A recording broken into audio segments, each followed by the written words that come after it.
What about within the UK? You have Ireland, Scotland, and Wales. Do you anticipate knowing how those nations feel? And I'm not saying one way or the other, they are pro or anti-royal, how they will continue to have a relationship. So will they, I guess what I'm asking is everything up for grabs now that we have a new royal in the chair? It's a very interesting question, and in some ways, it's probably one of the things that intrigues me the most about what might happen over the next 10 to 15 years. Right? On the one hand, the standard answer is to say that no, nothing is up for grabs, because the whole point of it is the tradition and the longevity, and things don't come up for grabs. It's continuity. We go from queen to king, they carry on, right? So the official response to that question would be no, nothing is up for grabs. We do as we have done, and we keep the tradition, and it goes forward. The reality, though, is that it's a very tumultuous and uncertain time in British history. I mean, I think, it's a genuinely open question. Will there even be a United Kingdom of England, Wales, Scotland, and Northern Ireland in the way that it's constituted now in 10 or 15 years, right? The questions of things like Scottish independence, the fallout from the whole Brexit process, the complications that that's created in Ireland, for example, with the border between Northern Ireland and the Republic to the south. So these are live questions that I taught my modern British history course last year, and we sort of focused on Brexit as a kind of main topic. And I did end it by saying, the really interesting thing looking at the UK right now is how will it continue to exist over the next 10 to 15 years? It's possible that the whole thing could kind of come apart. Scotland could go its own way. Northern Ireland could conceivably join with Ireland. It might not happen, but it very well could. And so where does the monarch fit in that, right, is a really interesting question. I think you could have argued for Elizabeth, again, with the longevity of her presence as a kind of unifying force, in the sense that her symbolic presence and the affinity that many Britons would have for her would be the kind of thing that would help them to think, we want to keep this all together. So her passing at this time and sort of now Charles taking up the crown, it's interesting, right? Was that a kind of sense of good feeling towards the office, so to speak, of the monarch itself? And as Charles steps into it, he starts to kind of accrue some of that same, this is one of the things that helps hold us all together kind of attitude? Or was that something that was unique to Elizabeth herself?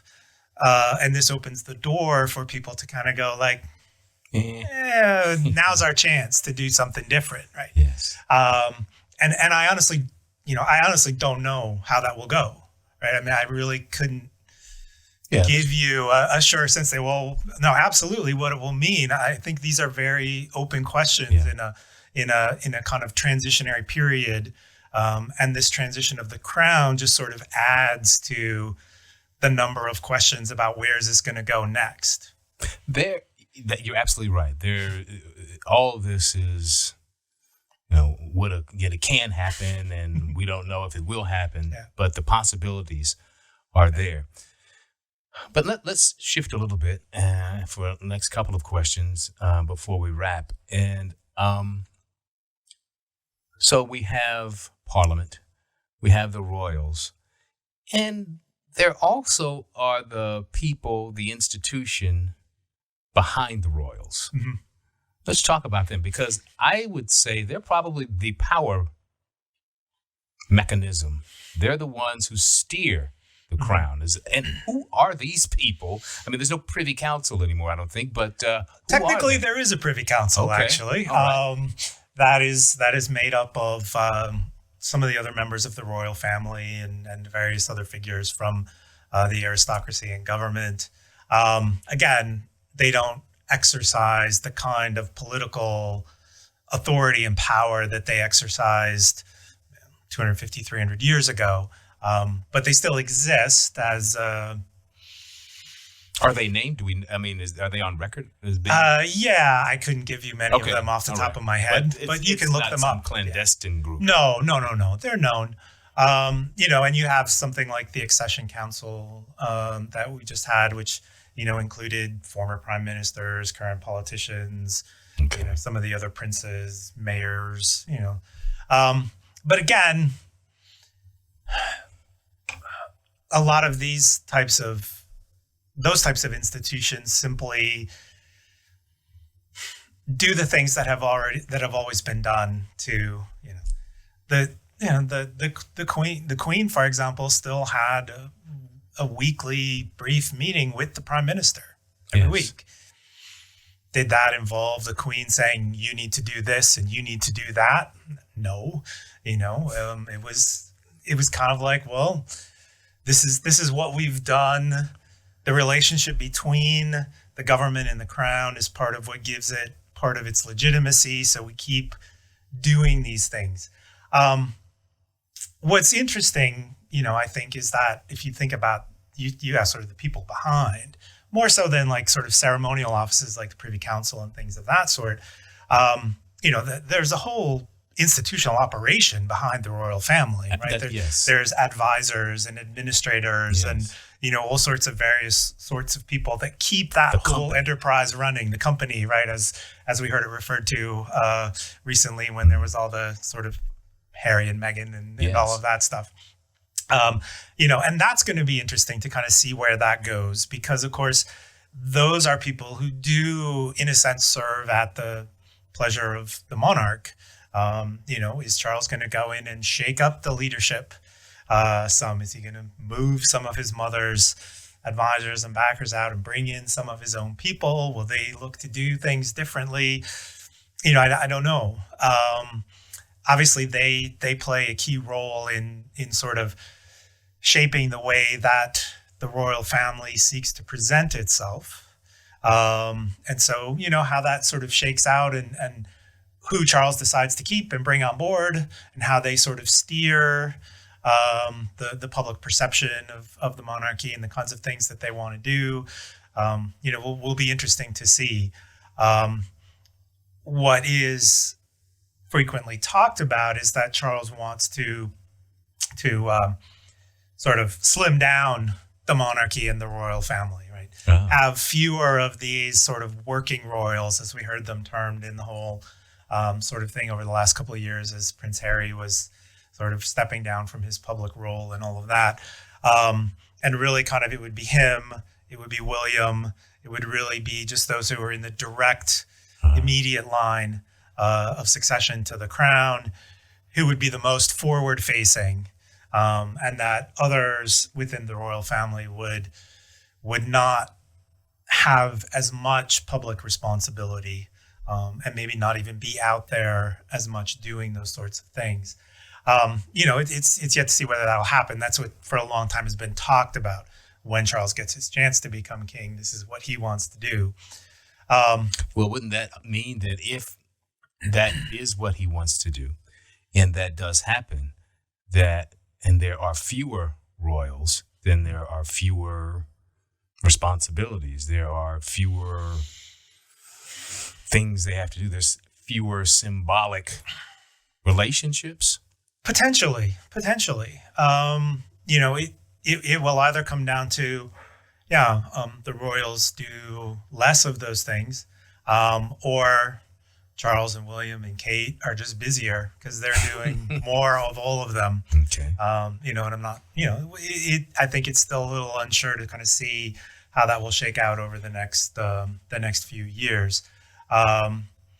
It's a tricky thing, right? I mean, I think you could make a compelling argument that to make itself seem more relevant, to address some of the questions and concerns about, things that we've talked about, the the questions of the inequality, the questions of the legacies of imperialism and these sorts of things, a kind of remaking of the monarchy could be a positive thing. I think people would argue, right? They need to update it. They need to freshen it up. They need to acknowledge these difficult conversations, and they need to kind of reinvent themselves. So you could say, yeah, that would make sense. And maybe that would be a path to keeping the monarchy going. But the whole basis and foundation of the monarchy is tradition. The whole basis and foundation, as I said before, is really kind of built on, this is the symbol that the way we've always done things is the right way, and it's sort of what we stand upon. So reinventing that is tricky when sort of the core of what the whole institution is about is its longevity in its past. How do you have a forward-thinking monarchy? It's a little tricky because everything about monarchy is really built on a foundation of the past is the sort of bedrock of this place, duty, obligation, status, all of that. So, yeah, but just to interject, monarchs who are remembered for bold moves that they've made. So who knows? Yeah. Maybe that's something that it could be. Yeah. It'll be interesting to see. It is genuinely, and excuse me for interrupting, it is genuinely a mixed bag.